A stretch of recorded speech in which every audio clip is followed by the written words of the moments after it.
রাজ্যে আবারও টাকার পাহাড়। বীরভূমের পর এবার মালদা, যদিও সেই টাকার অঙ্ক ছুঁতে পারেনি টুলু মণ্ডলকে। রাতভর তল্লাশির পর টাকা উদ্ধার হয় প্রায় 2.5 কোটির মতো।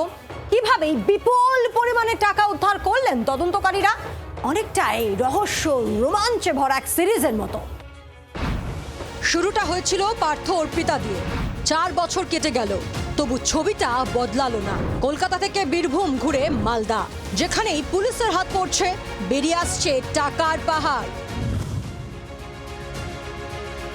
বীরভূমের পাথর ব্যবসায়ী টুলু মণ্ডলের আত্মীয়ের বাড়ি থেকে উদ্ধার হয়েছিল 28.5 কোটি টাকা।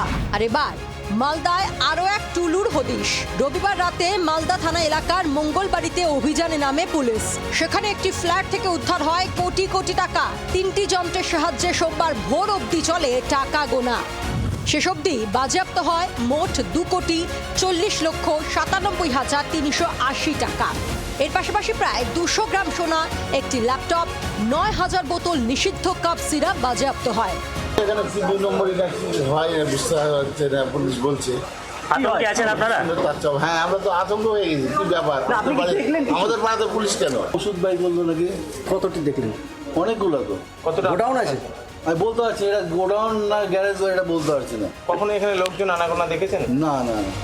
গত মাসে দক্ষিণ দিনাজপুরের মেহেন্দিপাড়ায় প্রায় 1,500 বোতল কাশির সিরাপ বাজেয়াপ্ত হয়। সেই সূত্র ধরেই রবিবার পুলিশ হানা দেয় মালদার আবাসনে। অভিযানে মালদা পুলিশের সঙ্গে ছিল দক্ষিণ দিনাজপুর জেলার পুলিশও।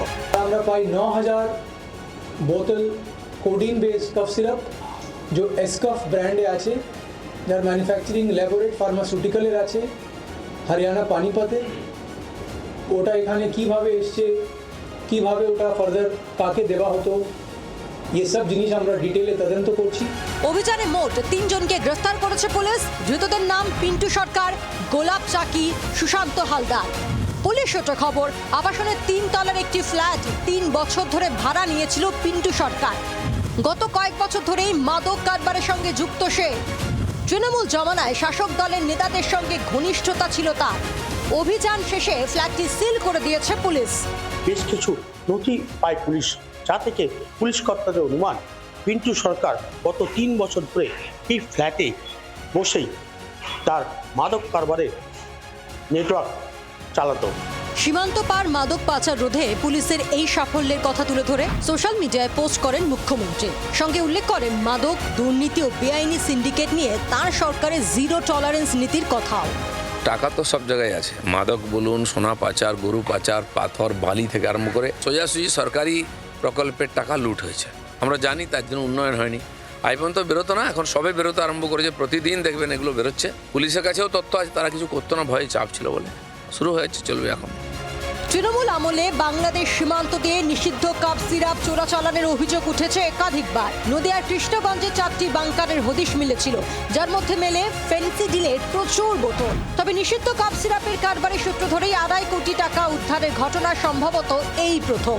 রণজয় সিংহ, শ্রীকান্ত ঠাকুরের রিপোর্ট, জি 24 ঘন্টা।